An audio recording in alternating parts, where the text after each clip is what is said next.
tal amigos? Un saludo cordial para todos ustedes. Bienvenidos a Economía para Todos. Soy Jaime Albarracín con esta señal que se irradia desde la zona sur de la ciudad de La Paz en el Mega Center para todo el país. Gracias a nuestros cable operadores, nuestra señal abierta en 47.1 Palenque TV y por supuesto llegamos hasta el último rincón del país gracias al satélite Tupac Katari. Así que tenemos todo el orgullo de decir que llegamos a nivel nacional con esta nuestra señal. Tenemos hoy entrevistados muy importantes, expertos todos ellos en los temas que vamos a hablar. Uno tiene que ver, por ejemplo, con las criptomonedas, su uso que está muy pero muy en boga en el territorio nacional, y por supuesto también vamos a hablar sobre finanzas personales. Cuán bueno, por ejemplo, es prestarle algo de dinero a un familiar. Tendremos esa entrevista también en la edición de hoy. Pero ya es un gusto saludar al licenciado Albert Jiménez.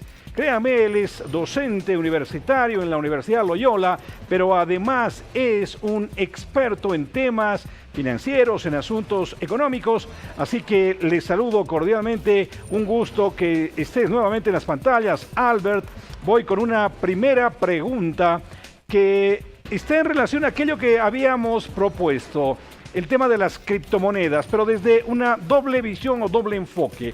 Tiene que ver con las criptomonedas para mantenimiento de valor, ¿por qué no?, de nuestros ahorros, pero también como un medio para poder recibir algo de rédito. Albert, un gusto, voy con ese tema entonces, y la primera pregunta es, vamos a hacer una definición un poco sucinta de lo que es una criptomoneda. Gracias por estar. Gracias, muy amable, buenas tardes, es un placer volver a estar en sus pantallas. Bueno, partamos definiendo el criptoactivo como tal, al ser una moneda electrónica estructurada a través de una criptografía y a través de la tecnología blockchain, que básicamente es una moneda digital descentralizada, diseñada para facilitar el flujo dentro de la nueva realidad tecnológica que nuestro mundo actual nos ofrece. Sus características son descentralización, la criptografía, su cadena blockchain en la que se validan y se resguardan las transacciones, se hacen los registros, y crea otro escenario distinto al que conocíamos del dinero fiat. El dinero que todos conocemos actualmente es el dinero fiduciario, el papel que usamos en nuestros bolsillos, que básicamente su respaldo se puede rastrear a través de la economía de un país. Si podemos buscar su respaldo físico, tal vez un poco más tangible, podríamos llegar hasta las reservas de un país, hasta la estructura económica de un país, para darle el respaldo a la moneda que conocemos. La criptografía, el criptoactivo como tal, no está sujeto a la emisión de un país como tal. Ahora, en el escenario han aparecido nuevos criptoactivos como los criptoestables. El principal que surgió que genera esta génesis de estructuras de criptoactivos es el Bitcoin, emitido por Satoshi. En un principio de ahí surgen los demás, luego surge Ethereum, y ya empiezan a diversificarse y a complementarse y hacerse un poco más complejos los instrumentos. Pero esa es la estructura básica sobre la cual nos vamos a mover para tratar de definir y darles conceptos más simples para que las personas puedan entender qué es, cómo puedo aprovecharlo y para qué me puede servir. A ver, tengo que hacer una pregunta necesaria, complementaria. Explícame como si tuviese 10 años. ¿Qué es un blockchain? ¿Cómo podemos entender esto? ¿Cómo funciona? Su definición está plasmada en inglés. Su definición en español sería una cadena de bloques. Son unos bloques donde tienen criptografía. La criptografía es una codificación. Cuando nosotros entramos a nuestro correo, encriptamos nuestra llave digital para que nosotros podamos entrar. Le ponemos datos alfanuméricos, números y letras, que es nuestra llave para ingresar a nuestro espacio cibernético en el cual tenemos información. El mismo principio utiliza una cadena de bloques. Una cadena de bloques almacena la información de todos, se genera el primer eslabón donde están los estados financieros, quién tiene de toda la cadena de bloques, quién tiene cuántos criptoactivos, en qué valores. Luego, esta cadena de bloques se copia a todos en el sistema de cadena de bloques, por eso es blockchain. Salvo una fracción de la cadena que es ese hash, ese código hash que tenemos nosotros, solo es de posesión del que posee el activo. Es decir, la información se replica para todos por igual en una cadena, cosa de que nadie pueda alterar ningún eslabón de la cadena. ¿Por qué? Si yo pretendo alterar una fracción de esa cadenita, de esa cajita de información, todos tienen copia de ella, no la van a validar. Porque cuando se hace la minería, se crea un nuevo eslabón, se valida otra vez la cadena y se crea un nuevo eslabón. Por eso la definición es cadena de bloques. Blockchain está en inglés. La cadena de bloques es como si todos compartiéramos la misma información. Usted sabe cuánto tengo yo y yo sé cuánto tiene usted. Y mi vecino también sabe cuánto tenemos. Cuando hagamos una transacción, a todos les van a transferir la misma información. Usted me transfirió un monto, su nuevo monto va a tener el débito que hizo y el crédito que me hizo a mí se va a registrar y todos van a tener la información de forma tal que no vamos a depender de un ente centralizado. Bien. El ente centralizado que utilizamos generalmente son los bancos. Cuando yo de mi cuenta transfiero a otra cuenta, ahí esa información se centraliza en el banco verifica que tenga yo la capacidad de ese dinero, lo debita de mi cuenta, lo resta de mi cuenta y lo pone en la otra cuenta o se lo transfiere a un tercero al que yo he intervenido. Esa centralización del banco o del país o del ente regulador, Banco Central, ya no se requiere en la cadena de bloques, por eso es descentralizada. Y por eso de ahí viene el concepto blockchain. Muy bien, muchísimas gracias, Albert. Vamos a entrar entonces ya en uno de los puntos medulares de esta entrevista. ¿Cómo puedo utilizar entonces esto que también se denomina criptoactivos, no es cierto, en función a la utilidad de ahorro, la utilidad de mantenimiento de valor de aquello que yo tengo? Puede ser físicamente, ¿no es cierto?, en moneda también, ¿por qué no? ¿Cómo puedo mantener el valor de mi dinero a través de las criptomonedas, en otras palabras? Dentro de las criptomonedas como tal, al no tener un respaldo fiduciario, un respaldo rastreable como las reservas de un país, como la estructura económica, su respaldo está dado por la estructura que lo emite y es muy susceptible a las variaciones de mercado. Dentro de los criptoactivos hay las criptomonedas como Ethereum, Bitcoin y demás, que son altamente volátiles, que varían sus precios en el mercado cripto, pueden variar en segundos, pueden escalar y desescalar valores. Dentro de los criptoactivos también hay otra clase de criptoactivos que son los criptoestables como tal. Fueron creados básicamente para proteger esas variaciones. Para cuando usted está operando en bolsa, compró un monto y quiere reservar ese valor, convierte ese Bitcoin en un criptoestable. Puede utilizar USDTs o cualquier otro criptoestable. Esos criptoestables, esos son centralizados y lo emiten ciertas empresas que vinculan su valor. Por ejemplo, el que se está utilizando mucho acá en Bolivia, el USDT, está vinculado su valor al dólar. Un USDT busca replicar el valor de un dólar. Por lo cual, esta empresa, para emitirlo, tiene que tener en sus reservas auditadas, verificadas por la entidad reguladora, en este caso autoridades de Estados Unidos, que tenga el mismo equivalente de dólares en reservas que USDTs que está emitiendo. Por lo cual, en Bolivia, debido a la situación que podemos observar que hay una presión inflacionaria, ha surgido como un recurso de resguardo de valor el comprar USDTs. ¿Qué quiere decir? Entro al mercado cripto, puedo utilizar un ledger como por ejemplo Binance, utilizo mi dinero de mi cuenta de ahorros y compro USDTs. ¿Qué me garantiza eso? Que el valor que yo estoy adquiriendo al precio de ese momento del USDT, del dólar, se va a mantener, pero también va a estar sujeto a las variaciones de ese mercado.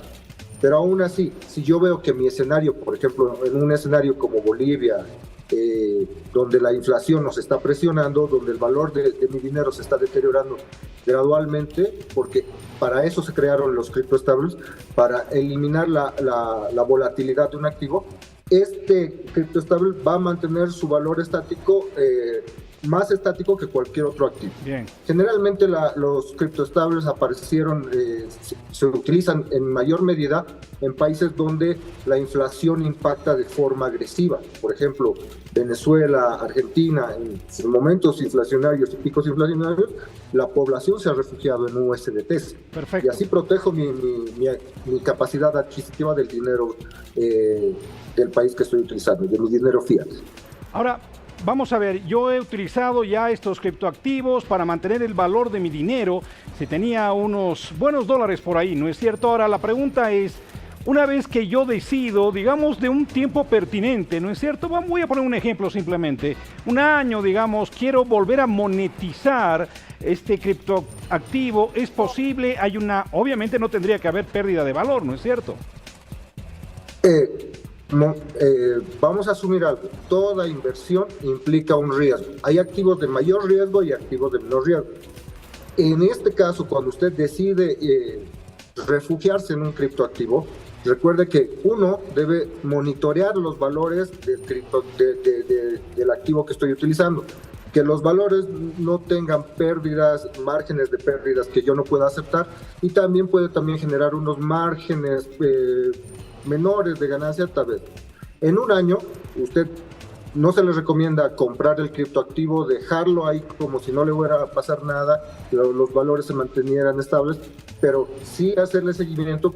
En un año usted puede volver a monetizar ese dinero. Eso siempre es en base a una estrategia que usted vaya a diseñar. Por ejemplo, si yo asumo que la inflación va a escalar de forma bruta en ese periodo, y yo en 6 meses voy a retirar el valor que yo refugié en el criptoactivo, puedo tener un margen de recuperación de valor que es el que estaba buscando. Esa podría ser mi estrategia como refugio de ahorro de valor. Pero no olvidemos un fundamento principal, que es monitorear, seguir, medir ese rendimiento. No lo puedo descuidar, porque si bien un cripto estable busca mantener su valor, las fuerzas del mercado también ejercen sobre este criptoactivo. Él está diseñado para que, por ejemplo, cuando hay criptoestables que están vinculados al oro, al petróleo, a los diamantes, a otros criptoactivos. El que se está utilizando mucho acá en Bolivia es el que está vinculado al dólar. Perfecto. Está pensado $1, un USDT. Pero cuando vemos en el mercado, a veces no cuesta $1, cuesta 1.5, 1.2, y luego vuelve a bajar a 1.5, a veces llega a 9.5, ¿entiende? ¿Por qué? Porque la oferta y la demanda siguen demandando. Mientras más personas entren a querer buscar USDTs, la empresa que respalda esto tiene que colocar más USDTs. ¿Para qué? Para que la escasez de este activo no presione a un alza. Y en ese periodo, cuando usted puede encontrar deterioros tal vez fraccionarios, no tan volátiles como un Bitcoin, un Ethereum tal vez, pero sí va a haber fluctuaciones, por lo cual no puede dejar de hacerle seguimiento a este criptoactivo. Y es el avance exacto. Sí, precisamente a eso iba también mi otra pregunta, ¿no es cierto? Ya una vez que nosotros nos hemos dado cuenta, o tal vez nos hemos vuelto un tanto más expertos en el manejo de estos criptoactivos, ¿no es así? Ya vamos a poder programar en el futuro, digamos, algún tipo de monetización de nuestros activos en función a ya ganancias.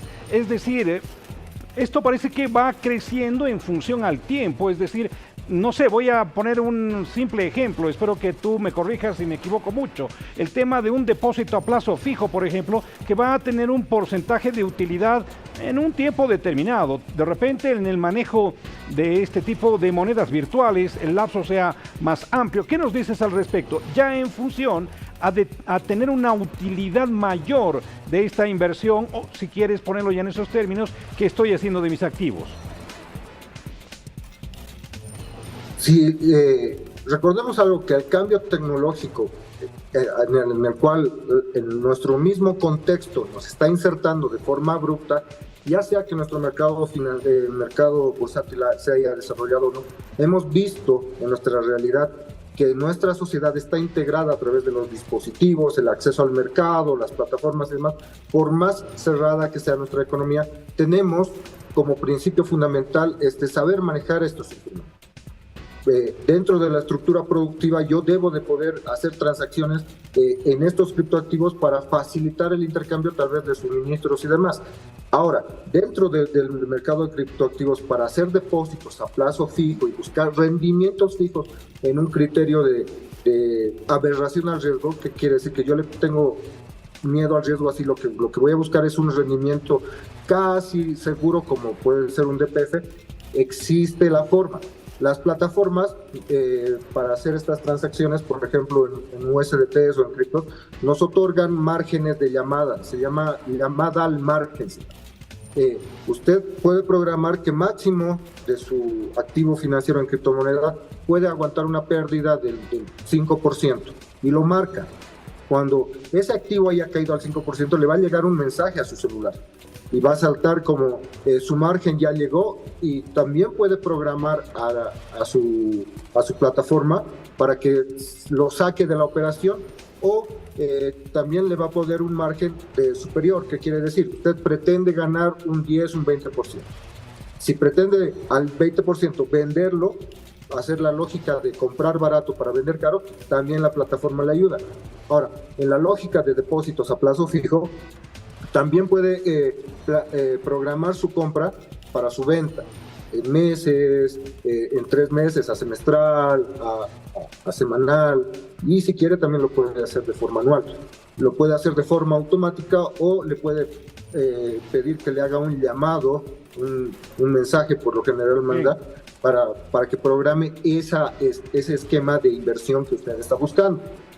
Perfecto. Nos obliga la tecnología a entenderla, nos obliga a comprenderla, a utilizarla. ¿Por qué? Porque ya es parte de nuestras vidas y de nuestra realidad. Correcto.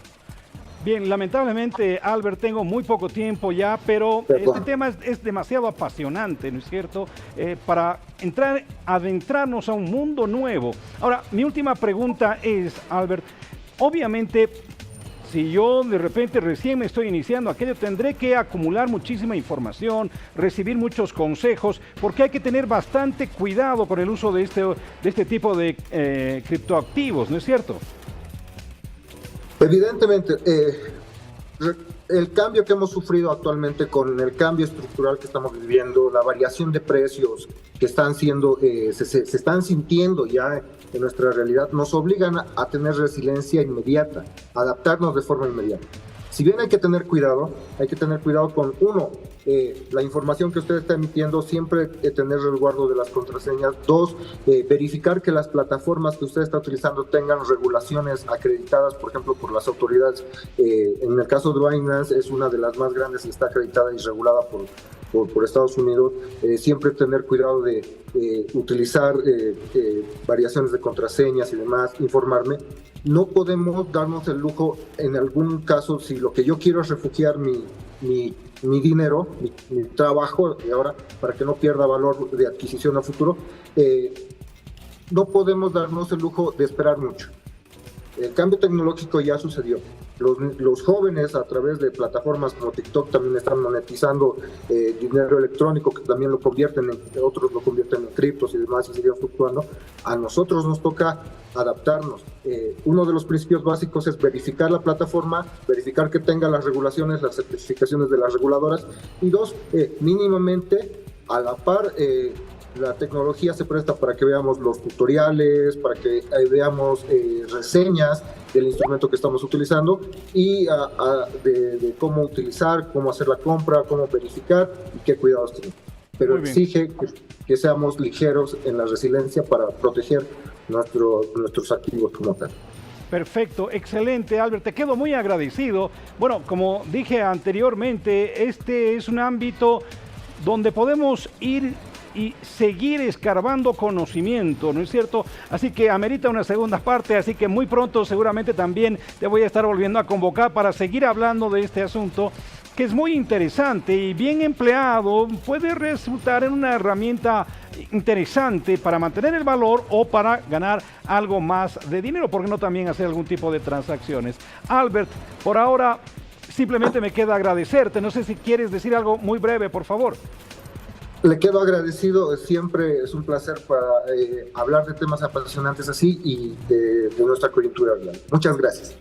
Perfecto, muchísimas gracias. Le decimos entonces al licenciado Albert Jiménez. Como ustedes han podido apreciar, un apasionado de este tema, lo maneja en la palma de la mano, un experto total sobre este asunto, así que lo vamos a convocar próximamente, más adelante, en otros capítulos de Economía para Todos, para seguir abordando este asunto de los criptoactivos, criptomonedas, que se ha puesto de repente un poco tarde de moda aquí en Bolivia, porque en otros países ya se manejaba aquello con mayor amplitud y conocimiento. Usted puede recapitular, sin embargo, este tema, esta entrevista que hemos desarrollado a través de nuestra posibilidad marcada en YouTube como Economía para Todos, Palenque TV. Usted pone en el buscador de YouTube aquello y puede volver a recapitular esta entrevista y otras similares que hemos desarrollado en función a este tema. Vamos entonces a nuestra primera nota internacional. Hablemos a continuación de cómo China aguarda que Donald Trump jure en todo caso como presidente de su país. En ese sentido, está alistando su economía para toda la ofensiva que pueda lanzar el rubicundo presidente de los Estados Unidos. Veamos.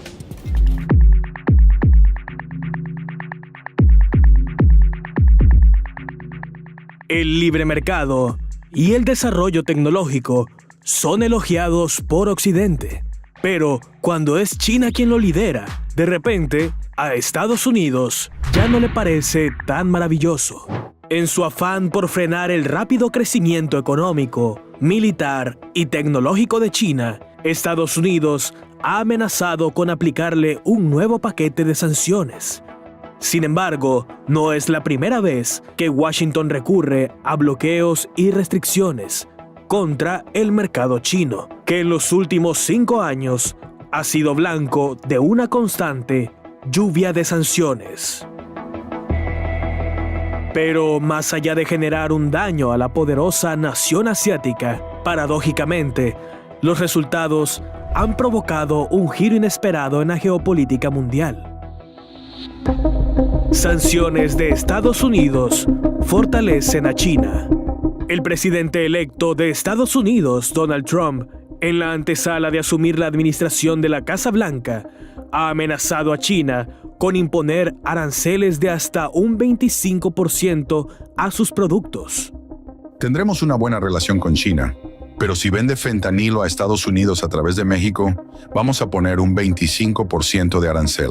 En diciembre de 2024, el país norteamericano impuso sanciones dirigidas a 200 empresas chinas del sector de semiconductores, buscando restringir el acceso a tecnologías utilizadas en la fabricación de chips avanzados, esenciales para aplicaciones de inteligencia artificial, defensa y telecomunicaciones.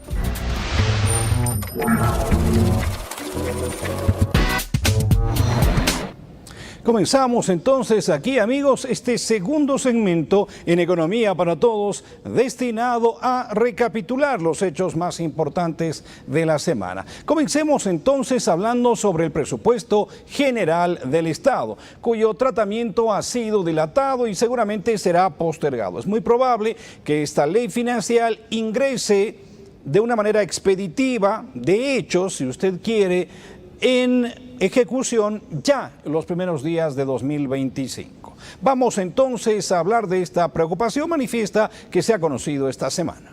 De Bolivia.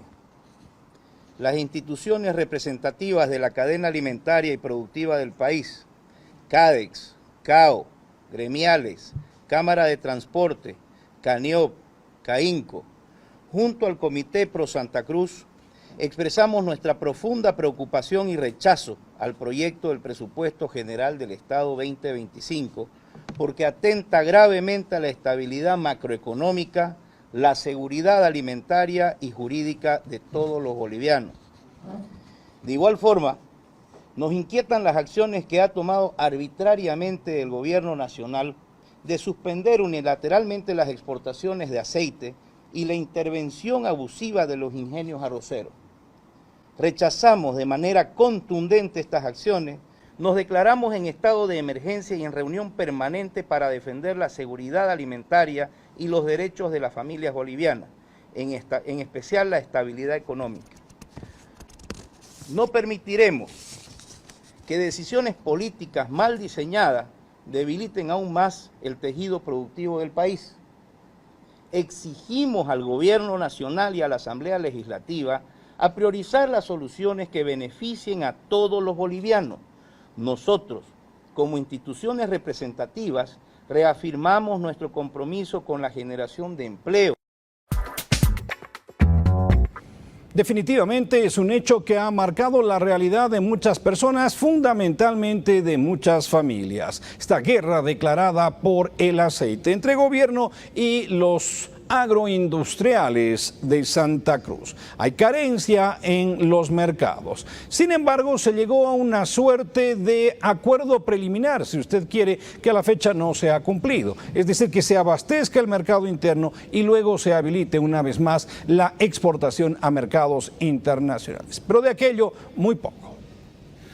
Ha existido en esa coyuntura algunas industrias que han disminuido el abastecimiento, que han ocasionado en el mercado una faltante de aceite y obviamente este faltante en el mercado naturalmente ha ocasionado el encarecimiento de los precios y ver toda la cadena productiva, identificar dónde estarían los posibles problemas y cómo inmediatamente podemos mantener y regularizar el abastecimiento del aceite. Y de esta forma darle la certeza al pueblo boliviano y velar por el abastecimiento de aceite a las familias bolivianas con el compromiso de que el sector industrial oleaginosa está con su pueblo boliviano y también el sector productivo en general. Por tanto, hoy en esta reunión hemos acordado, mediante la firma de una acta de acuerdo de provisión de aceite al mercado interno, donde la industria oleaginosa a partir de la fecha se compromete a continuar y garantizar el abastecimiento de aceite al mercado interno en cantidades suficientes para regularizar el abastecimiento a un precio regulado de hasta 11 bolivianos la botella de 900 ml y bolivianos 10 el litro a granel. Y esta situación que se ha presentado con el aceite ha llamado a comerciantes de la calle Gallardo, por ejemplo, aquí en La Paz, a suspender sus actividades en una suerte de medida de protesta. Claro, esto está afectando fundamentalmente a los ciudadanos. Veamos. Estamos nosotros constituyéndonos, haciendo un verificativo de procedencia de aceite de 5 litros de Villazón hacia la ciudad de La Paz. En este bus que están pudiendo evidenciar, hemos visto, no tenemos todavía cuantificado cuánta es la cantidad, pero sí pueden ver que es bastante el aceite, que no es para un consumo de una familia, como nos han reportado los dueños, ¿no? Tampoco nos han podido facilitar algún tipo de documentación de facturas o algo para que presumimos que puede ser de contrabando, porque es de la procedencia argentina y no tiene los permisos por nuestra nación, o sea que son el registro de SENASAC y todo ello. Entonces estamos haciendo el verificativo correspondiente para saber cuánto va a ser la cuantificación de los productos. Tenemos de 5 litros y de 900 ml.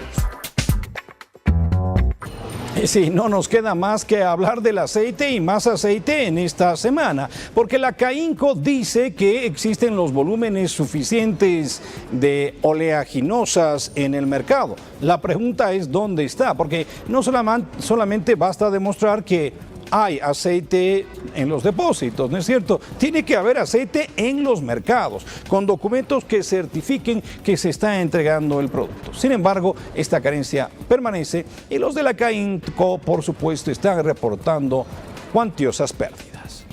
Está asegurado el mercado interno, hay que hacer un análisis real de la situación económica del país, hablarle con sinceridad al país para ver la crisis económica que vive. Hemos vivido una crisis climática también muy fuerte y sobre eso tomar decisiones. ¿Ha realizado intervenciones por parte del gobierno del Ministerio Público el pasado día viernes a estos dirigentes? Sí, nosotros rechazamos cualquier tipo de atentar contra la seguridad privada, genera mayor incertidumbre, es lo mismo que el avasallamiento. Debemos trabajar en un país donde todos vamos hacia adelante, con mayor apoyo al sector privado para que la población tenga precios accesibles, sin una inflación tan alta, y eso solo se lo logra de un trabajo coordinado entre el sector público y privado con políticas públicas que permitan desarrollarnos. Nosotros creemos que hay el mercado interno, efectivamente vamos a tener que analizar en los próximos meses si la producción va a ser suficiente debido a la sequía, pero nuevamente ratificamos de que el sector privado no es el problema. Hay que mirar el contrabando que está saliendo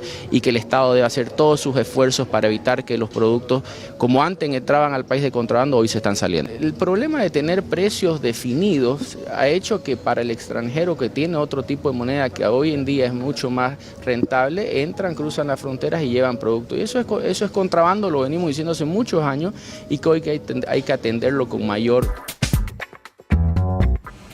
Y las imágenes que nos deja esta semana que concluye son dramáticas porque gente se ha estado enfrentando entre ciudadanos, eso es lo que quiero decir, por unos gramos de arroz, disputas en la calle, bloqueos por alimentos.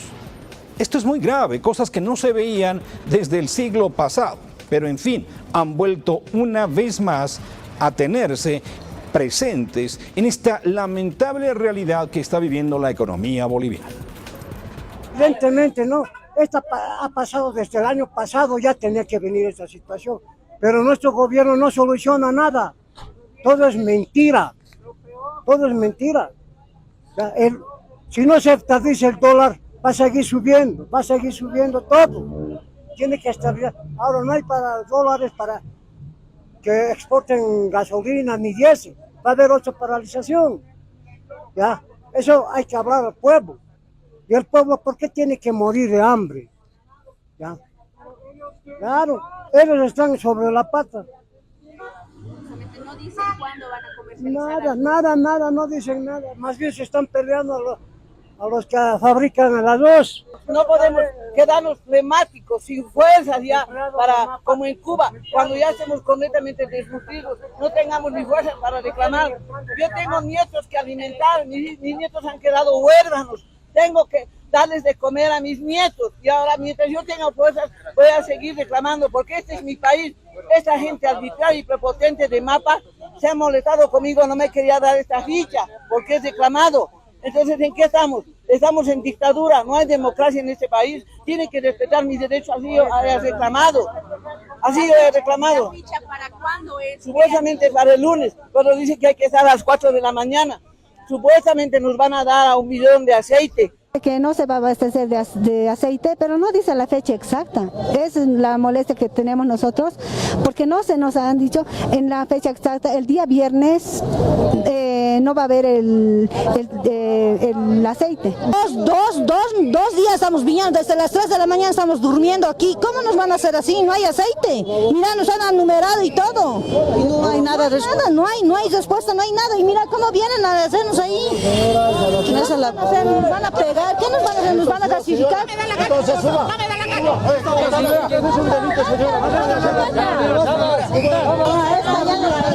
Señora, ¿tienen números? Sí, tenemos números. Desde las 4 de la mañana, 3 de la mañana y media estamos aquí. Están observando. Están empujando. No empujen. Están volviendo a renumerar a los números que tenemos. Algunos se han ido, están llenando números, nada más.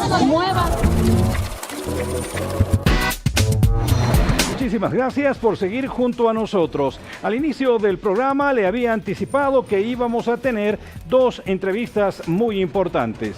Es hora de esta segunda entrevista muy, pero muy importante dentro del programa.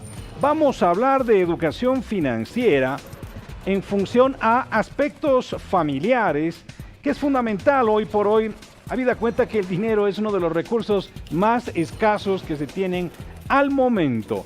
Para ello hemos invitado aquí a Economía para Todos, una vez más, a la ingeniero Pamela Santiago, quien también es jefe de carrera de Ingeniería Comercial de la Universidad Loyola.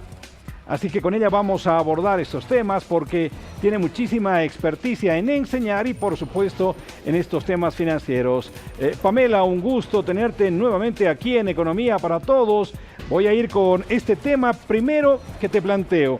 ¿Cómo ayudar a un familiar o a un amigo con dificultades financieras? Y aquí la pregunta es, prestar dinero a un familiar es saber que de repente lo vamos a perder. Un gusto, Pamela. Muy buenas tardes, Jaime. El gusto es mío y encantada de estar en tu programa nuevamente.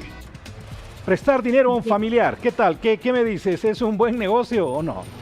En realidad no es un buen negocio, ¿no? Todo lo que se hace en familia como que te da un poco el hecho de pensar de que puedas recuperar o no la inversión que estás haciendo. Normalmente no es bueno prestar dinero a familiares a menos que tú vayas a hacer un negocio, vayas a hacer una inversión, seas, por ejemplo, un socio capitalista o puedas dar dinero para que pueda invertirse de buena forma, ¿no? Pero actualmente lo que se podría aconsejar es más el hecho de poder hacer, por ejemplo, un préstamo bancario, que una institución le preste a algún familiar y en algún caso también que esa persona se pueda comprometer a devolver con una garantía este préstamo, ¿no? El hecho de prestar a la familia siempre lleva problemas, conlleva el hecho de que te puedan pagar o no te puedan pagar, el hecho de que puedas cobrar, puedas presionar en algún caso para que te devuelvan el dinero. Obviamente sabemos que cuando se hace un préstamo de dinero siempre estamos hablando de un capital y de un interés que se tendrían que devolver. Y bueno, obviamente el dinero que no está en movimiento no genera dinero.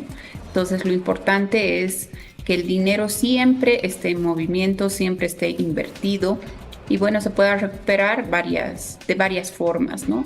El hecho de prestar a los familiares en algún caso conlleva problemas, conlleva el tema de enemistades, en muchos de los casos también por el tema de las garantías en las instituciones financieras se ha visto que mucha gente ha terminado peleando con familiares, con amigos, con conocidos, y bueno, por el tema de incumplimiento de pagos, ¿no?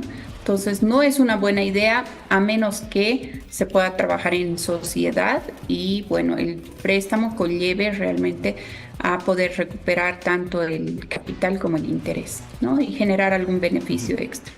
Bueno, a veces es algo ineludible, ¿no es cierto? Es decir, si es un familiar extremadamente cercano, decirle no es bastante complicado.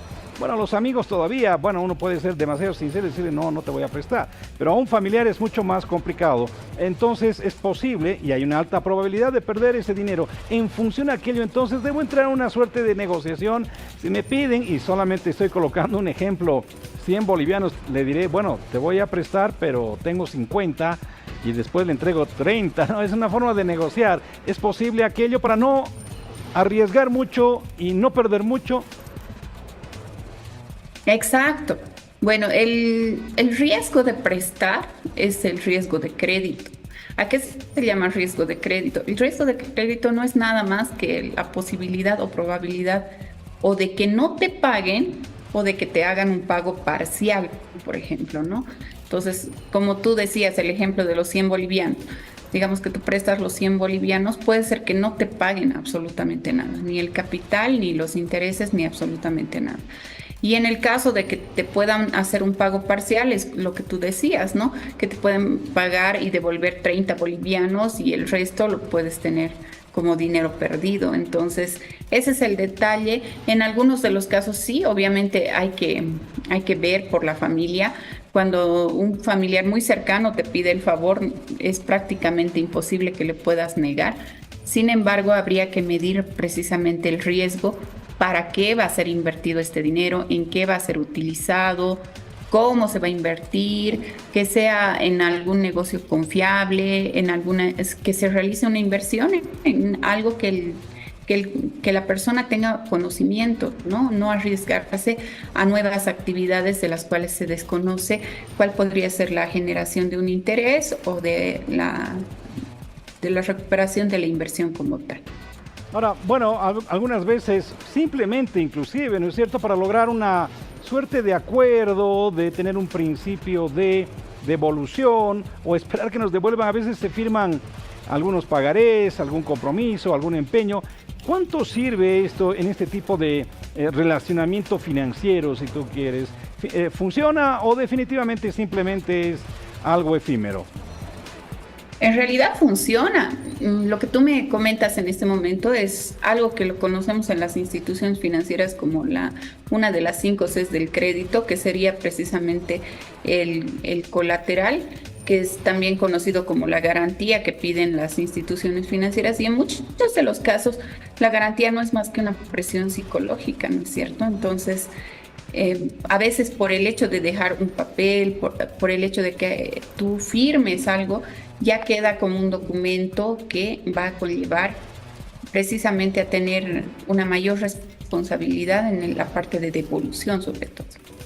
¿Es conveniente aquí, digamos, solicitar el pago de algún interés, ¿no es cierto?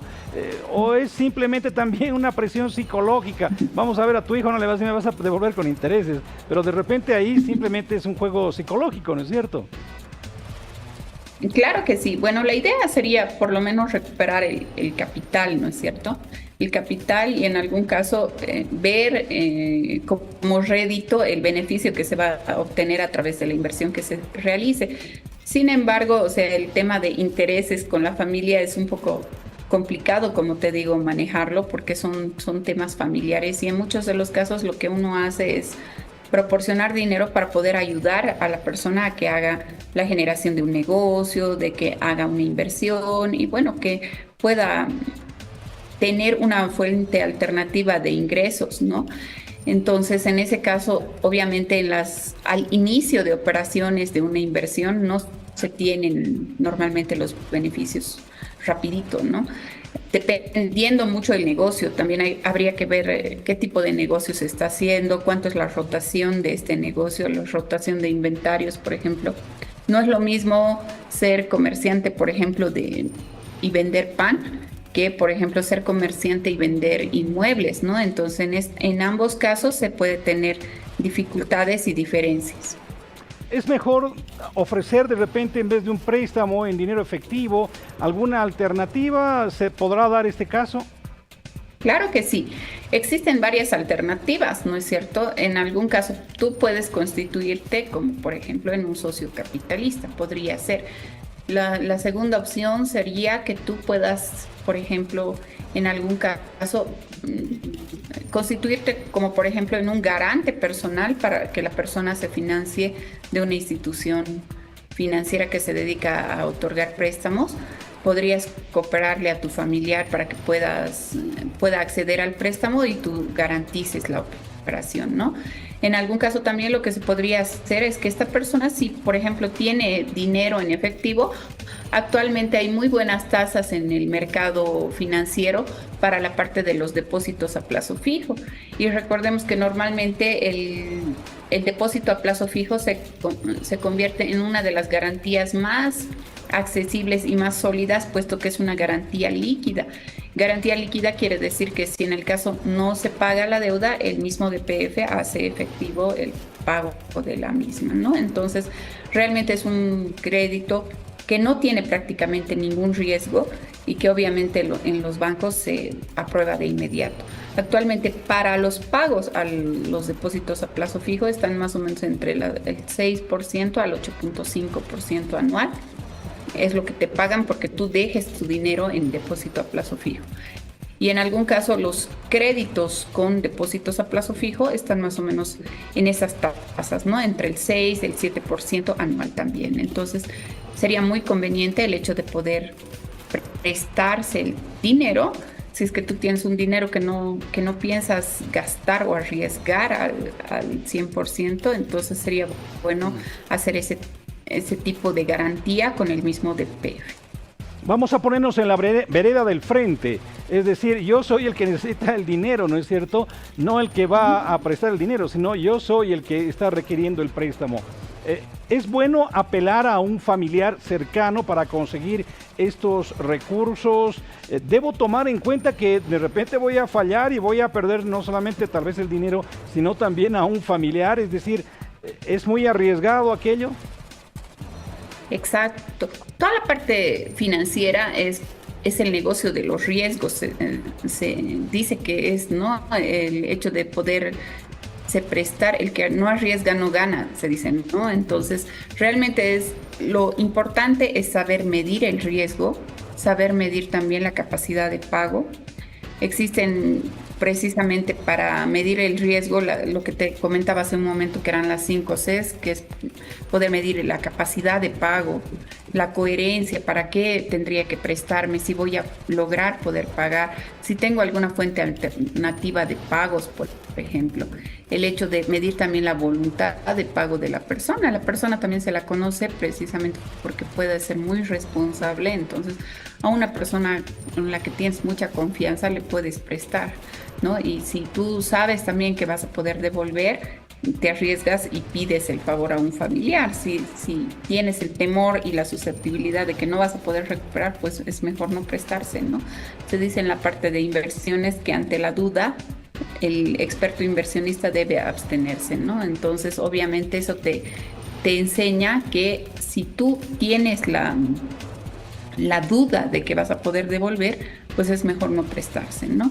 La idea es que en algún caso, si vas a prestarte, hagas una buena inversión que te pueda generar la devolución total del dinero, y adicionalmente esa devolución del dinero puedas obtener un beneficio como tal, ¿no? Entonces, si tú puedes tener una buena capacidad de pago y eso conlleva a que puedas devolver rápidamente el préstamo, eso va a otorgar a la persona una garantía prácticamente de que le vas a devolver, y en otra oportunidad te va a volver a prestar porque va a darse cuenta de que le has devuelto de forma muy puntual el dinero prestado. En todo caso, tendré que prestarme ese dinero no para un gasto, es decir, para comprarme un vehículo, para comprarme el iPad de moda, ¿no es cierto? Tal vez estoy retrasado inclusive con ese tema del iPad, ¿no es cierto? Pero bueno, el tema es que no prestarse plata para gastos insulsos, sino en una situación extrema para una inversión, ¿por qué no, como has mencionado? Claro que sí. Bueno, obviamente podría ser para comprarse un vehículo, pero el vehículo podríamos darle otro tipo de enfoque, ¿no? No que sea un vehículo para paseo, sino que sea un vehículo que tal vez yo pueda utilizarlo como parte de una inversión, y con ese vehículo yo pueda generar utilidades. Por ejemplo, un vehículo podría trabajar en una línea de radiotaxi. A ese mismo vehículo yo lo podría hacer trabajar en las mañanas, por ejemplo, brindando servicio de transporte escolar, por ejemplo, ¿no? Entonces, sería una muy buena idea y una muy buena solución hacer una inversión, siempre y cuando yo esté seguro de que voy a poder devolver la inversión y, bueno, voy a poder generar algún beneficio en el corto plazo, en el corto, mediano y largo plazo, ¿no es cierto? Porque esa es la idea de hacer las inversiones.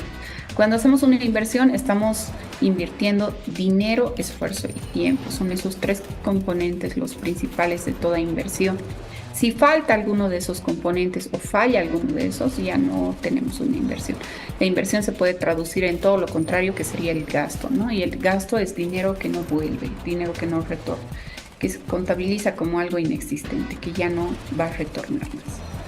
Finalmente, mi última pregunta es: ¿deberé regatear en el término de plazo, regatear en términos de intereses? Es decir, hay personas que les vas a hacer el favor, pero igual te regatean, ¿no es cierto? Bueno, ¿qué se puede hacer? Es bueno, si yo me voy a prestar, entrar en ese tipo de detalles. Claro que sí. Bueno, recordemos que para hacer un préstamo, ya sea un préstamo familiar, ya sea un préstamo bancario como tal, lo que tendríamos que pensar es que siempre todo préstamo va a conllevar lo que es un interés, ¿no es cierto? En el cuadro de la cuota que nos cobran mensualmente está ya insertada la parte del capital más el interés que tenemos que pagar. Una vez que estamos pagando el interés por si acaso se contabiliza por el tiempo que uno está utilizando el crédito. Entonces, por ejemplo, si hacemos un cálculo y el crédito está para, por ejemplo, 2 años y yo puedo disponer de dinero antes y lo puedo devolver, por ejemplo, en 1 año, los intereses solamente me tendrían que correr de 1 año plazo, o sea, es por el tiempo que se utiliza el crédito que se paga, que sería algún pago de intereses como tal, ¿no? El resto de intereses tendría que ser descontado. Obviamente no se pueden cobrar intereses futuros, intereses adelantados, intereses que no se estarían utilizando, porque el pago de intereses siempre es por el tiempo que uno utiliza el dinero. Si yo me presto para un plazo muy largo, estoy duplicando el pago de los intereses. Eso es muy importante. Entonces, uno de los componentes más importantes para todo préstamo es tener en cuenta el plazo. El tiempo va a determinar cuánto de dinero yo puedo pagar en cuestión de intereses. Si yo tengo un plazo demasiado largo, mis intereses van a ser todo lo que yo esté pagando primero. Siempre en todo préstamo se cobra primero la parte de los intereses y posteriormente el capital. Es por eso que, por ejemplo, hay mucha gente que tiene un préstamo muy largo, muy grande para una casa, por ejemplo, para un inmueble, y resulta que dicen es que nunca termino de pagar. Parece que sigo pagando y nunca avanzo. Y lo que no se dan cuenta es que el pago de intereses es lo primero que se emite, ¿no? Entonces, siempre con una persona que es familiar, coordinar el tema de los pagos, del monto, si va a haber un tipo de intereses, en qué tiempo hay que devolver, para qué fechas, y sobre todo si fuera con un contrato escrito estaría mucho mejor para que no exista ninguna discrepancia entre partes, ¿no? Porque parte fundamental de los créditos son los contratos. Perfecto. Pamela, te quedo agradecido una vez más. Muy buenos consejos en relación a esto que se da en lo cotidiano, que está presente ahora, y como decíamos al principio de la entrevista, hoy el dinero es uno de los recursos más escasos entre los bolivianos. Muchísimas gracias, hasta una próxima oportunidad. Muy agradecida, quedo contigo, Jaime, hasta una próxima oportunidad y bueno, un saludo a tu amable audiencia. Muchas gracias. Perfecto, hemos dialogado así con la ingeniero Pamela Santiago. Ella es jefe de carrera de Ingeniería Comercial de la Universidad Loyola y nos ha mostrado cómo se debe encarar esta situación que se da, ¿no es cierto? El sobrino querido que viene a prestarse algo de dinero, el hijo, la hija, ¿por qué no? Que recurre a veces al papá, a la mamá o ¿por qué no al hermano también? Bueno, las cosas se plantean en ese sentido y con el dinero, ¿no es cierto? Habrá que tener mucho cuidado porque ahí sí que las cuentas deben estar muy claras. Bien. Pero Trump no solamente se está metiendo con los chinos, con los europeos, también en Sudamérica, en Centroamérica y parte del norte de este continente también está teniendo problemas. Va a ser así con los migrantes que están yendo masivamente a Estados Unidos. Fíjese que Trump ha decidido incrementar en un 25% los aranceles a los mexicanos. Esta la propuesta de Trump y el desafío para los mexicanos. México se prepara para enfrentar una eventual crisis de migrantes en su frontera norte con Estados Unidos. Esto luego de que el presidente electo estadounidense Donald Trump amenazara con realizar la mayor deportación de migrantes, pero no necesariamente mexicanos. Vamos a iniciar la mayor deportación masiva de la historia de nuestro país, porque no tenemos elección, no es sostenible. Hasta 2018 México solo recibía a sus connacionales exiliados, pero ese año empezó a admitir a deportados de otros países a cambio de que Trump retirara sus amenazas arancelarias. Se enviaron a México a unos 3 millones de personas, un 40% extranjeras. Luego se logró un acuerdo con el presidente Joe Biden y desde entonces los deportados son enviados directamente a sus países. Trump amenaza con aranceles del 25% si México no detiene la migración ilegal y el tráfico de fentanilo. Lo que le planteé al presidente Trump es la estrategia de migración que viene desde hace meses, que se fortaleció desde particularmente enero del 2024, frente a un incremento de la migración que hubo particularmente en los últimos meses del 2023. Por territorio mexicano atraviesan desde la frontera con Guatemala migrantes de diferentes países e incluso de continentes como África y Asia. México dispersa a los migrantes con permisos de estadía en el país y ha desplegado miles de guardias para contener la migración, lo que Trump describió como un muro humano. Pero desde el 1 de octubre México ha interceptado diariamente unos 5.400 migrantes frente a 3.400 que reportaba el anterior gobierno mexicano. Aún así, los albergues en la frontera con Estados Unidos se preparan ante una avalancha de deportaciones, sobre todo por los venezolanos, porque Caracas dejó de recibir en febrero vuelos con deportados, ahora enviados a territorio mexicano. Va a entrar Donald Trump de presidente, wow, pues ya como que ya uno empieza a planear algo, tiene que empezar a planear algo, pero no sabemos cómo, porque no tenemos, como le digo, no tenemos la herramienta, vamos a decirlo así, para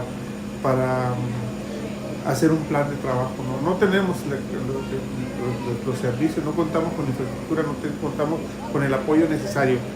Ahora los albergues están semivacíos desde que Washington lanzó la aplicación móvil CBP One para gestionar citas de asilo. Los migrantes se quejan del tiempo de espera y hay rumores de que Trump la suspenderá. Unos dicen que ya la aplicación entrando él y la aplicación se va a quitar, otros dicen que todavía no, que unos meses, que entonces realmente solo ellos como autoridades, ¿verdad?, saben qué es lo que va a pasar realmente, porque aquí hay tanta cosa que se escucha pues, en las redes sociales que no se diga. Entre 2021 y 2023, unos 2 millones de migrantes llegaron a Estados Unidos tras ingresar a México y atravesarlo de sur a norte.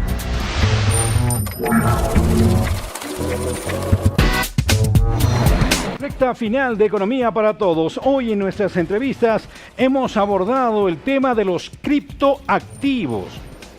Novedades muchas con relación a este asunto que están ligados, por ejemplo, a ese doble enfoque que le hemos dado hoy en la entrevista desarrollada. Tiene que ver con cómo utilizar los criptoactivos para mantener el valor de nuestros ahorros, de nuestro dinero. Cómo se puede trabajar en función a aquello, qué mecanismos nos ofrece el sistema. Pero también hemos hablado de cómo utilizar esa moneda virtual para generarnos ingresos, para generarnos algún tipo de ganancia en función de los montos de dinero que estamos empleando en este tipo de transacciones. Pero también hemos hablado sobre la familia y los préstamos. ¿Cuán oportuno es prestarnos plata de un familiar? ¿Cuán oportuno es prestarle plata al familiar? No, tenga cuidado porque lo más probable es que vaya a perder el dinero y esperemos que no vaya a perder la relación con el familiar. Pero bueno, las cosas también se dan en ese sentido a veces y es oportuno estos consejos para saber cómo encarar este tipo de situaciones. Usted puede recapitular todas estas entrevistas en el canal de YouTube con el buscador Economía para Todos Palenque TV y va a encontrar estos capítulos. Ustedes han sido muy gentiles. No lo olviden, la economía depende de uno. Hasta la próxima.